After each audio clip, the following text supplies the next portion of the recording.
Ashutosh getting asked all of those details from dry-hit streets of Colombo, where protesters, in fact, have spread out. Heavy bandobast of the army, the police in full presence there as the protesters continue to chant slogans against President Gotabaya Rajapaksa.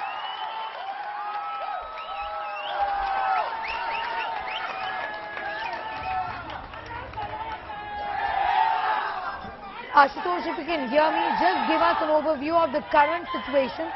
What are these protesters saying? And like you were suggesting that there is no crackdown on these protesters. The police and the army are exercising a great amount of restraint there. The restraint indeed being shown not only by the army but also the STF and also by the police. Perhaps they all are supporting this entire agitation, and this was perhaps, they ran out of their patience. Today was the day when the president was supposed to resign, but when the moment they heard the president has fled from the country, they all have started marching towards the first Prime Minister's office. Of course, they do not want to see Ranil Wickremesinghe as the interim president of Sri Lanka, and now they're marching to the Parliament because that is exactly the place where this executive decision to be taken, because the speaker will convey the message to the parliamentarians, to the MPs, and then under section the Article 40 of the Sri Lankan Constitution, the Prime Minister will take oath as the interim president, and that perhaps these Sri Lankan may do not want to see Ranil Wickremesinghe as the president, and that's exactly why this anger on the streets boiling, and that was the number. The entire Gulf Air protest, I remember, more than thousands, it could be the number 50-60,000. They all just left the protest side and suddenly, spontaneously decided to march. There you see the armed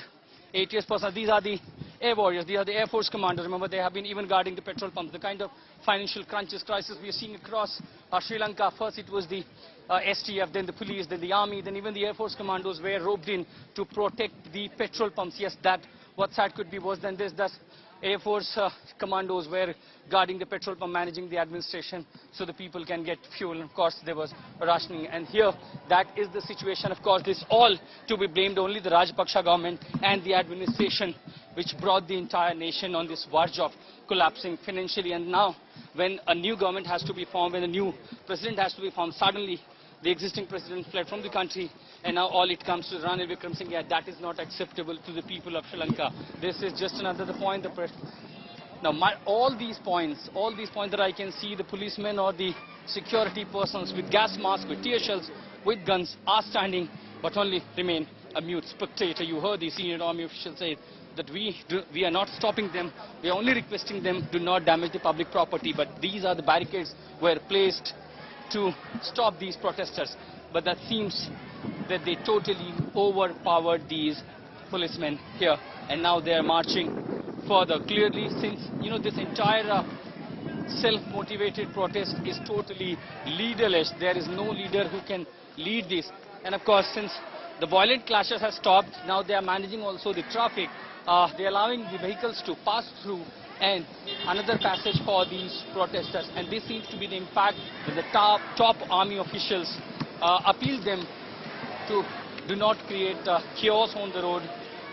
Let's not public suffer. And that seems to be how people have silently agreed to it, and they are cooperating with these agencies. The protest continues, sloganing continues, and also on the road you can see the better traffic arrangements being made by none other than but only these protesters.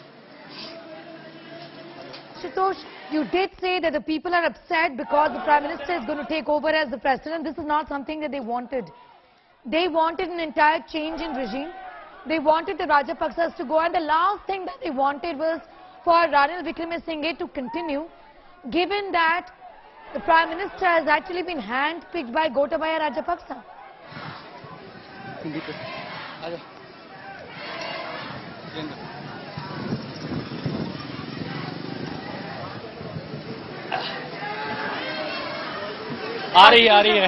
Ashutosh, I was in fact asking you if you can hear me, that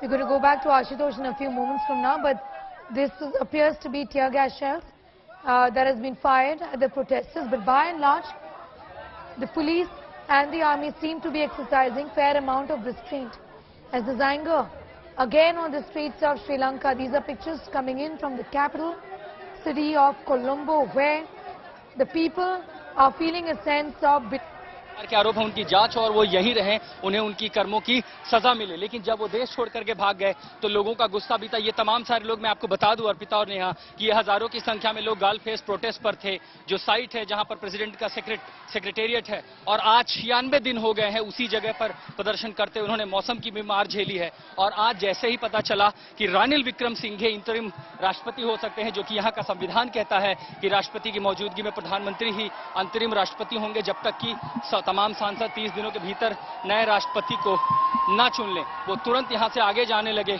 और सबसे पहले इन्होंने रानिल विक्रमसिंघे का जो दफ्तर है वहां जाने की कोशिश की। हमने देखा किस तरह की हिंसक झड़प उन सबके बीच हुई है और अब यहां पर जब उन्हें आगे बढ़े तो वो प्रधानमंत्री दफ्तर की ओर, वहां पर सेना थी, वहां पर एसटीएफ थी, वहां पर पुलिस थी, हर सब ने इनको रोकने की कोशिश की, लेकिन ये रुके नहीं। और ये देखिए आगे फिर एक जगह जमावड़ा हुआ है। कई राउंड पहले हवा में गोलियां चलाई गई, टीयर शेल फायर हुए, भगदड़ सी मची, कुछ जो प्रदर्शनकारी थे वो घायल हुए, देखना बोलना सब कुछ मुश्किल हो गया था। फिर जब आगे बढ़े तो सेना ने उन्हें रोकने की कोशिश की। सेना की बस आई, उस बस में जैसे ये सवार हुए तो उन्होंने पहले बस को रोका, लेकिन जब सैनिक उतरे तो उन्होंने जो घायल प्रदर्शनकारी थे जिनकी आंखें जल रही थी, उन सैनिकों ने उनकी मदद करने की कोशिश की थी। हथियार लेकर थे लेकिन उन्होंने हथियार सरेंडर कर दिए, नीचे रख दिए। यानी कुल मिलाकर की सेना ने भी इन प्रदर्शनकारियों को रोका नहीं। और जब आगे बढ़े तो अभी थोड़ी देर पहले हमारे जो सेना के बड़े अधिकारी थे उनसे बात हुई, उन्होंने कहा कि जो सार्वजनिक संपत्ति है उसको नुकसान न पहुंचाया जाए, आप मार्च कर सकते हैं, लेकिन उन्हें ये नहीं पता कि अब कहां जाएंगे। और इसीलिए अब प्रधानमंत्री दफ्तर से आगे बढ़ के ये तमाम सारे लोग संसद भवन की ओर आगे बढ़े हैं। संसद भवन जाना चाहते हैं और वो नहीं चाहते कि आगे की प्रोसीडिंग कुछ ऐसी हो जिसमें रानिल विक्रमसिंघे को राष्ट्रपति नियुक्त कर दिया जाए। ये एक जो पॉइंट है, हम जहां पर यहाँ पहुंचे हैं और यहीं पर तमाम प्रदर्शनकारी रुक गए हैं।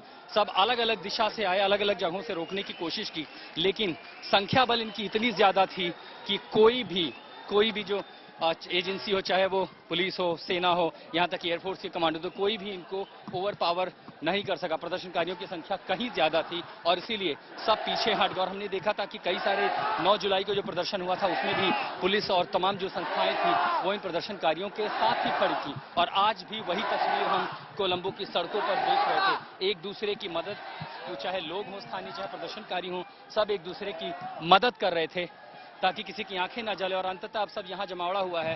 कई प्रदर्शनकारी अलग अलग इलाकों में हैं और भारी पूरी कोशिश की गई थी इनको रोकने के लिए, हवा में गोलियां चलाने से लेकर के टीयर शेल, लेकिन कुछ भी काम नहीं आया। प्रदर्शनकारी अंततः यहाँ पहुंच गए। महज 200 मीटर आगे संसद भवन है, ये जहां जाना चाहते हैं। अब आपस में ये चर्चा कर रहे हैं कि आगे किया जाए तो क्या, क्योंकि जैसे ही सेना के सर्वोच्च अधिकारी यहाँ पर आए उन्होंने कहा कि नुकसान ना करें, और लगता है उसका असर दिखाई पड़ा, क्योंकि इनकी नाराजगी यहाँ सेना के खिलाफ, पुलिस के खिलाफ नहीं है, राष्ट्रपति, पूरी सरकार उस व्यवस्था के खिलाफ है। और अब ये दिन है कि जब उनको इस्तीफा देना है, सरकार यहाँ से हटनी है। और लेकिन घटनाक्रम जो कुछ बदले 24 घंटों में, उसके बाद ये नाराजगी का आलम हुआ कि ये प्रदर्शनकारी सड़कों पर जो पहले से ही मौजूद थे उन्होंने अपना डेरा छोड़ा और जो हाथ में था झंडा, बैनर, पोस्टर लेकर के वो सीधा मार्च करने उतर पड़े। बिल्कुल 9 जुलाई को यही हुआ था। वो सब प्रदर्शन करने के लिए जाना चाहते थे, लेकिन जैसे ही आक्रामक हो गए सब और उसके बाद उन्होंने अपनी दिशा बदल ली। जाना उन्हें गाल फेस प्रोटेस्ट साइट पर था, राष्ट्रपति दफ्तर के पास। अचानक ये प्रधानमंत्री का जो औपचारिक आवास है टेम्पल ट्री, वहां पहुंच गए,